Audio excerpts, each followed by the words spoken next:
Olá, companheiros. Que Jesus se faça uma presença viva nos nossos corações, edificante, a fim de que a nossa noite de reflexão, nosso pequeno momento, seja proveitoso para todos nós.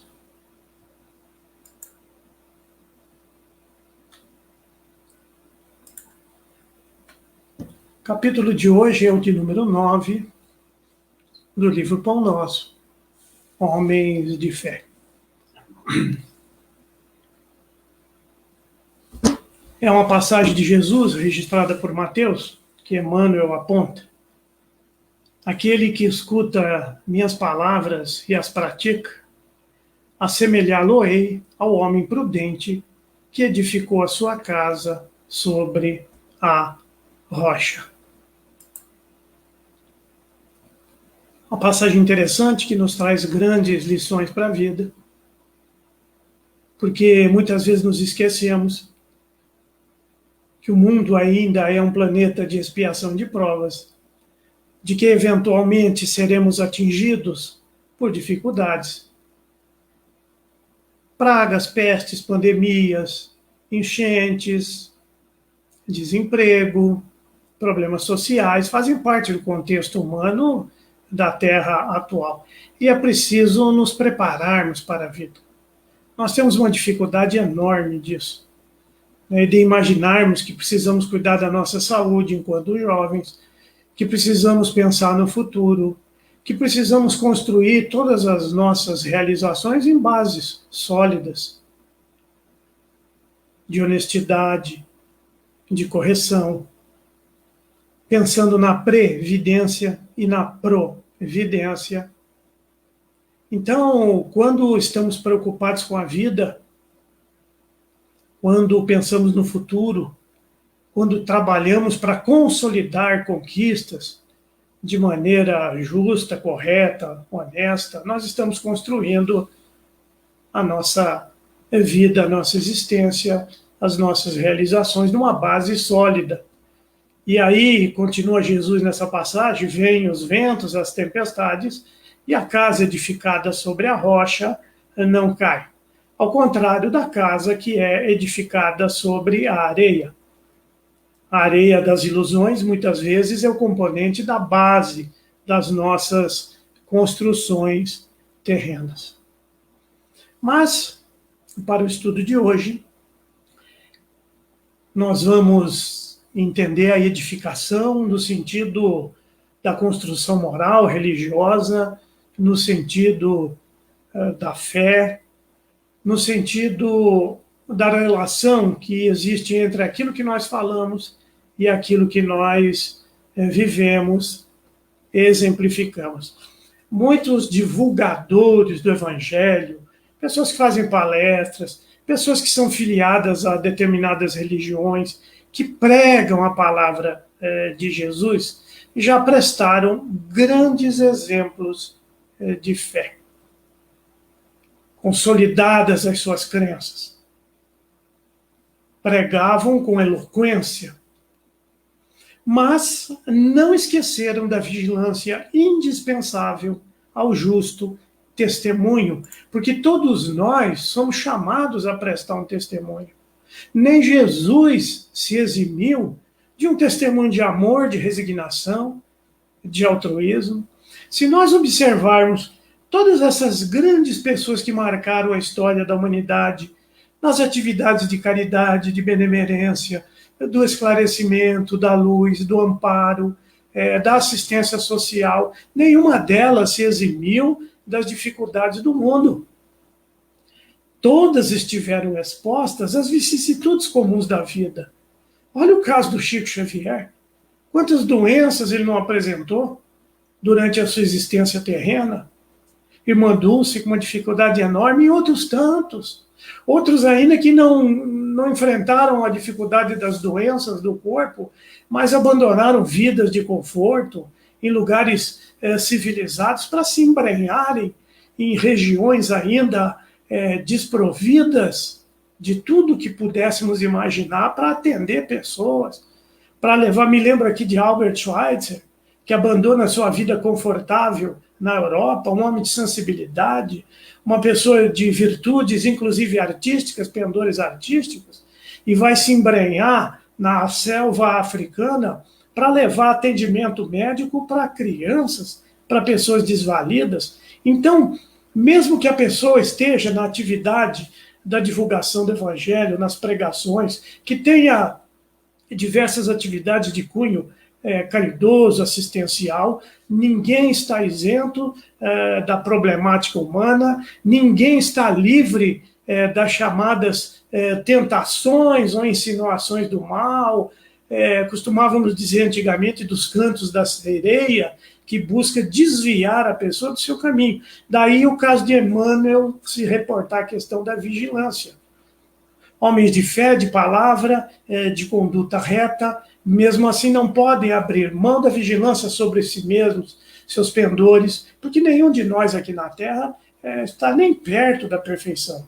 Mesmo os espíritos missionários, encarnados com tarefas, e às vezes de muita responsabilidade, eles também não têm garantia de sucesso. Estão expostos às dificuldades que todos nós estamos. Então, é preciso vigilância, atenção e mais. Não basta pregar, falar, é preciso exemplificar. Jesus, nessa passagem, destaca aqueles que escutam o Evangelho, a sua palavra, vivem e praticam os seus ensinamentos. Portanto, as pessoas de fé não são exatamente aquelas que falam ou se entusiasmam com o Evangelho, mas sim as que examinam o seu conteúdo para o trabalho diário de aplicação a si mesmos. Toda pessoa no campo do serviço evangélico caminha para as maravilhas interiores da fé. Estudar o Evangelho, falar do Evangelho, isso já é uma coisa extraordinária, já é um caminho que nós escolhemos para essa coisa extraordinária, para melhores sentimentos, para mudanças de atitude, melhores percepções. Porém, ressalta o amigo espiritual, o elevado valor de pessoas comuns que registram os ensinos de Jesus, os ensinos da Boa Nova, e cuidam de aplicá-los a si mesmos. Às vezes a pessoa é um grande divulgador da palavra, um grande orador, um expositor espírita, alguém que faz sermões, prédicas, que tem o dom da fala, do entusiasmo, que contagiam e arrastam multidões. Mas isso apenas não basta. Jesus vai exaltar aquelas pessoas comuns do dia a dia, que geralmente não se envolvem com atividade de divulgação viva, objetiva, direta do Evangelho. Raramente se associam a igrejas com compromisso de trabalho, apenas com compromisso de frequência, de estudo, não é? Mas que vivem as lições aprendidas no comum do seu dia a dia, das suas vidas, nas suas pequenas atitudes. É claro, óbvio, que a palavra edificante é sagrada, mas é preciso que a ponderação transmitida seja aproveitada na obra de aperfeiçoamento de quem fala, de si próprio. Não é apenas o conhecimento, o saber que existe, mas é o entendimento da mensagem e, principalmente, a sua vivência. Em matéria de evangelho, ainda somos todos aprendizes, simples aprendizes. O aprendiz, ou o aluno, é apenas aquele que apenas recebe o conhecimento. As escolas estão cheias, evidentemente, de alunos que recebem os mais variados conhecimentos, mas o que é que eles vão fazer com aquilo já depende de outras coisas, da sua vontade, do seu interesse, de certas circunstâncias. Nós ainda somos apenas meros aprendizes. estamos escutando e aprendendo o Evangelho de Jesus. Mas há um grau mais avançado, o dos discípulos. O discípulo é aquele que entende a instrução e se entrega à proposta, assumindo-a para a sua própria existência. Já dá para perceber. O aluno apenas aprende.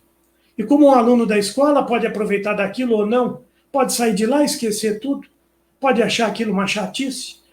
Já o discípulo é um aprendiz mais avançado, porque ele compreende a proposta, vê o valor e a importância daquilo que lhe é passado, assume aquilo como uma proposta de vida. Muitas vezes o discípulo divulga aquilo que aprendeu. Mas há um grau ainda mais avançado, que é o do apóstolo.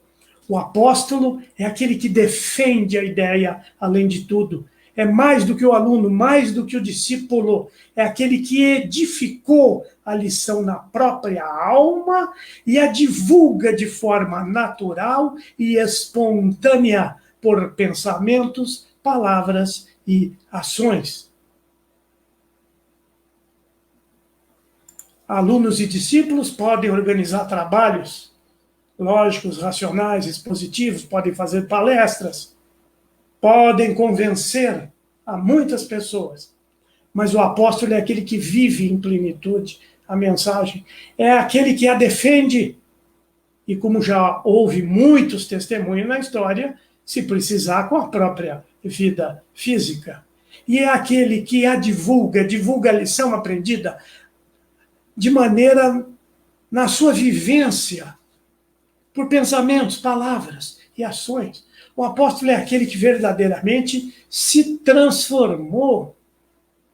Houve uma mudança interior, mudou sua maneira de ver as coisas, mudou suas atitudes, abandonou suas ilusões terrenas, temporárias, passageiras. Ou seja, já está num caminho muito avançado de espiritualização. Há apóstolos de muitas ideias no mundo. Há pessoas que incorporam ideias nem sempre tão favoráveis ou positivas. Procuram viver daquela maneira. Dali a um tempo, nos processos renovadores da vida, percebe que seus caminhos não são os melhores.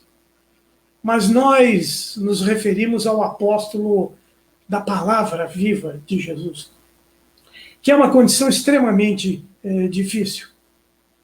Bom, nós, historicamente, nomeamos 12 apóstolos. Uma ou outra pessoa foram chamadas de apóstolos. Dá para perceber que são muito poucos. Porquanto, continua Emmanuel, se alguém é ouvinte da palavra... Não é Emmanuel, não, nós achamos isso em Tiago. Ler a carta de Tiago é uma coisa extraordinária e necessária. Ele traz profundas reflexões para o nosso entendimento. E ele vai dizer isso: se alguém é ouvinte da palavra e não praticante, é semelhante a um homem que contempla o próprio rosto no espelho. Fica ali admirado da sua bela imagem durante algum tempo, mas depois de admirar a si mesmo, sai e logo se esquece da sua aparência. Tiago faz observações interessantes a respeito do Evangelho. Ele vai comentar que na mesma reunião que se fala em nome de Jesus, da mesma boca que saem palavras de exortação ao Evangelho, de amor, de caridade, saem também críticas, saem também ideias sectárias, preconceituosas. Ele vai fazer essa afirmação que é um chamado para que se preste atenção, porque muitas vezes as atitudes são discordantes das nossas falas. Está mais exposto, obviamente, aquilo que se empenha numa tarefa mais objetiva de divulgação do Evangelho. representantes de religiões de modo geral, sacerdotes, porque estão muito expostos, abrem a sua vida, pregam, falam com eficiência, com alegria, empolgam plateias, mas não conseguem, a maioria de nós, não conseguimos dar um testemunho ainda da vivência, mas isso é natural, porque apesar de já estarmos há 2000 anos convivendo com os ensinos de Jesus, é um tempo ainda muito curto na trajetória da alma. Se formos considerar o que são 2, 3, 10, 100 existências terrenas, diante da infinitude da existência do Espírito. É uma das interpretações para aquela passagem quando Jesus diz que deixassem, que viessem a ele as criancinhas. Há um sentido de um simbolismo da pureza, da inocência, da criança que não guarda rancor, que confia no pai, essa história toda, não é? Mas há um sentido também de que nós ainda somos crianças espirituais. Os Espíritos têm nos afirmado muitas e muitas vezes que estamos muito próximos da nossa origem, somos ainda muito primitivos, seres que começaram de a pouco estagiar nas condições um pouco mais elevadas da alma, do ser que já é consciente de si próprio, que já desenvolveu as suas capacidades intelectuais razoavelmente bem. Mesmo assim, em termos evolutivos, ainda somos verdadeiras crianças, que precisamos muito aprender com as experiências de vida, aprender com os ensinos organizados, com todo o conhecimento organizado, não só com as religiões, não, com todo o conhecimento humano, que vai se especializando em muitas e muitas áreas, que vem nos favorecer um conhecimento hoje extraordinário a respeito do corpo, da fisiologia, do funcionamento.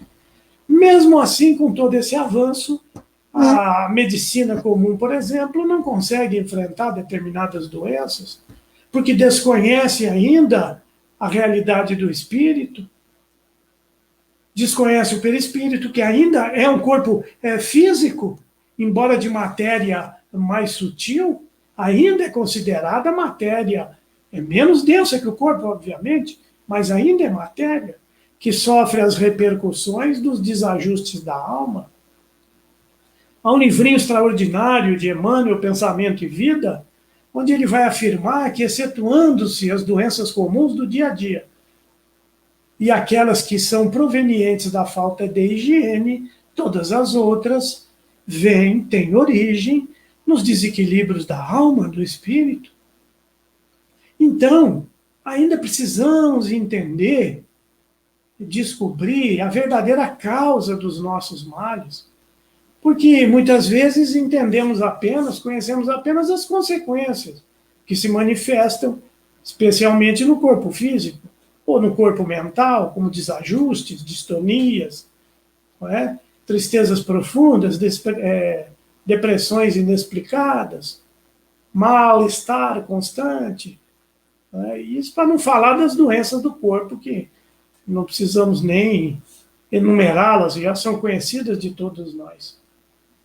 O Evangelho se constitui dessa forma numa verdadeira profilaxia de alma, na medida em que nós vamos entendendo e vivenciando as suas propostas, os seus desafios, porque o Evangelho é desafiador, é uma proposta de uma mudança muito grande na maioria das nossas vidas.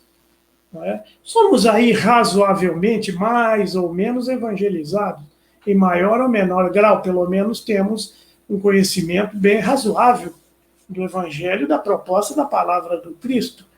Mas a questão da vivência ainda vai um tanto quanto atrasada. Né? Consolidar o ensino em nós e vivê-los, os ensinos, é construir a nossa vivência numa base sólida, é edificar a nossa vida, nos prevenindo, quase que nos imunizando, uma palavra que está muito na moda agora, não é? Nos imunizando de males morais, que poderíamos até, por comparação, né, nos referimos a vírus espirituais, não é? Mas não são aqueles vírus, aquelas bactérias desconhecidas que André Luiz se referia, há vírus ainda do egoísmo, o egoísmo pega a gente.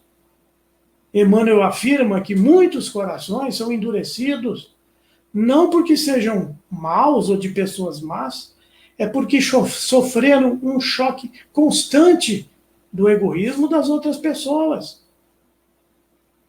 É claro que é uma brincadeira, mas as atitudes desconcertadas, a ganância, a invigilância, o desejo da vivência plena, material, totalmente material.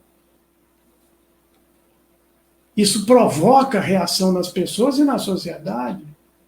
Alguém já falou que a palavra convence, mas o exemplo arrasta. E nós vivemos tempos muito difíceis.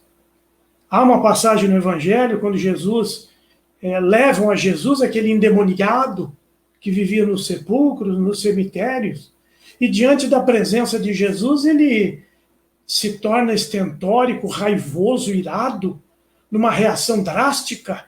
Ele praticamente xinga Jesus.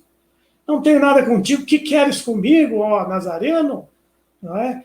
Afasta-te de mim, me atormentas, algo mais ou menos assim. Ora, ninguém pode conceber que Jesus atormentasse alguém, mas os Espíritos explicam, a luz viva de Jesus, de criatura elevada, incomodava aquele que se encontrava nas trevas da ignorância. Era um sujeito mau, criminoso, trazia um íntimo perturbado. A presença de Jesus, a presença da luz em nossas vidas, muitas vezes mostra as nossas sombras. Aliás, acho que só existe a sombra diante da luz, não é? Muitas vezes nós, quando descobrimos, fazemos lá uma tal de autoanálise, ficamos lá pesquisando, analisando o nosso íntimo, rastreando atitudes e sentimentos, muitas vezes nós não encontramos coisas agradáveis, né? E isso é problemático até, porque nos causa desânimo, muitas vezes destrói a ilusão que tínhamos, aquela imagem de nós mesmos, não é? Então é preciso prestarmos atenção nessa proposta de agora de Jesus, de conhecermos as suas falas, suas recomendações, seus exemplos, assumirmos, assimilarmos aquilo para nós e procurarmos, na medida do possível, vagarosamente, vivenciá-las no comum das nossas existências. Ninguém é desprovido de amparo espiritual. Jesus já afirmou, o sol nasce para todos, todos os dias, sobre justos e injustos. Todos nós estamos na graça de Deus, mas o processo de crescimento da vida envolve a nossa participação, o nosso esforço, o nosso trabalho. E isso é o que faz, é o que proporciona o desenvolvimento de todas as nossas capacidades, faculdades, possibilidades que já existem em nós, mas que precisam ser desenvolvidas. Então, procuremos construir a nossa vida pouco a pouco, na medida do possível, edificar as nossas atitudes, as nossas vivências, nesse entendimento sólido do Evangelho, que nos propõe coisas simples, simples de conhecer, difíceis de viver, não é? Que vivamos com equilíbrio, com parcimônia, buscando a paz, a pacificação, buscando uma vivência mais espiritualizada do que materializada, vivenciando o sentimento vivo e dinâmico do amor, perdoando, tolerando, convivendo um pouco mais, suportando um pouco mais. São propostas simples de serem compreendidas, mas que, se entendidas, assimiladas e vividas, vão constituir uma estrada segura para as nossas realizações humanas, não nos isentando de problemas e dificuldades, mas certamente diminuindo a carga de problemas, a gravidade de situações que, na maioria das vezes, nós próprios criamos para todos nós. Dizem os espíritos que, dentre as dificuldades da vida, há uma pequena parte que integra o conjunto de dificuldades do planeta Terra, da condição evolutiva em que nos encontramos. E a grande parte dos problemas, das dificuldades, das casas que desabam, vem das consequências dos nossos atos infelizes e equivocados. Não culpemos, pois, a vida, não culpemos Deus, nem o outro, nem as autoridades, nem coisa alguma.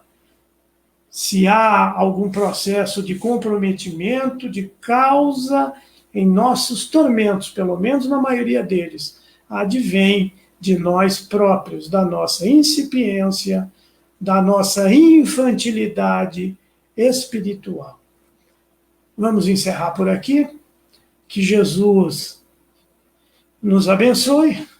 Amanhã, na terça-feira, estaremos com o culto do Evangelho no Lar e esperamos a presença de todos os companheiros. Fiquemos todos na paz do Senhor.